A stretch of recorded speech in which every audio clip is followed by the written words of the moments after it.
조국 전 장관 일가 의혹의 핵심 인물인 정경심 교수, 그동안 7차례 검찰 조사를 받는 동안 한 번도 언론에 노출이 된 적이 없었습니다. 그러나 오늘 법원의 영장심사에 출석하겠다라는 의사를 밝히면서 이른 아침부터 이렇게 서울중앙지법은 취재진들로 북적였습니다. 자, 오전 10시 10분쯤 정 교수가 탄 검찰 차량이 도착을 했고요. 수사가 시작된 지 57일 만에 처음 모습을 드러냈습니다. 국민 앞에 서셨는데 심경 한 말씀 부탁드리겠습니다. 재판의 성실히 임하겠습니다. 표창장 위조한 혐의 인정하십니까? 제기된 혐의는 인정하십니까? 검찰의 강압 수사라고 생각하시나요?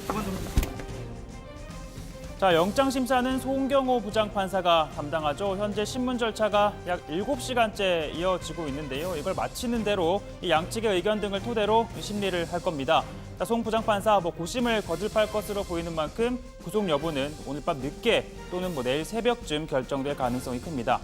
자, 정경심 교수의 구속 여부는 조 전 장관 일가 수사와 관련해 검찰이 받게 되는 사실상 첫 성적표인 셈인데요.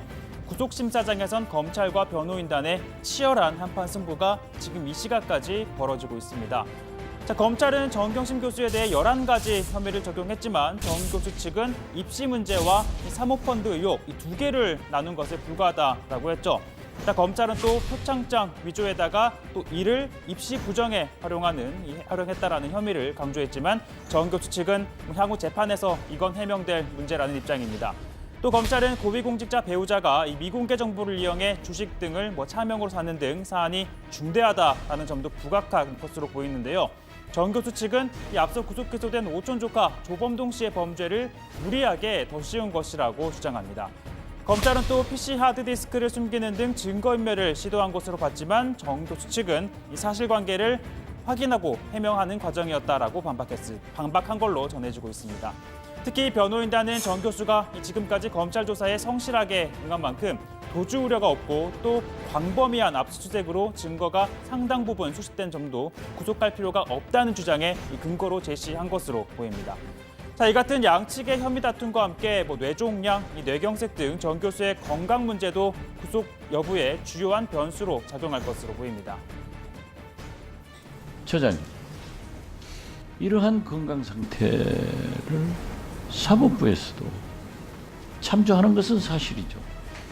네, 건강 상태도 피의자의 건강 상태도 당연히 고려 요소가 될 수 있습니다.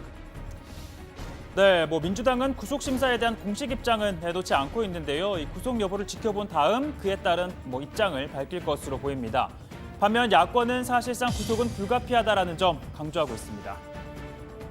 법원은 권력의 눈치 보지 않고 법에 따라서 또 법률가의 양심에 따라서 이 부분에 대한 결정을 해줄 것을 다시 한번 촉구합니다.